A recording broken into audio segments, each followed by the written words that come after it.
Hey everybody, what is going on? I hope you guys are all doing well, and welcome to another tutorial video. In this video, I'll be explaining to you guys how you can fade an image in Canva, so let's get right into it. As you can see, I'm in Canva and I have this image of a duck, which I've generated using AI, and I'll be using this as an example. Firstly, of course, you can upload your own images or use any sort of placeholder images within Canva themselves.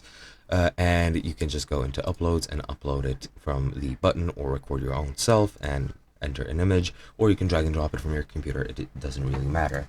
Once you've entered that into Canva, you just need to click on the image itself, and that will highlight it and open up this toolbar at the top. What you want to do is click on the sort of checkered icon at the top with these tools. That is the opacity slider. You just click on that and either manually enter a value or use the slider to, well, change the opacity of the picture. As you can see, you can very easily fade the picture however much you want and set it to whatever you want.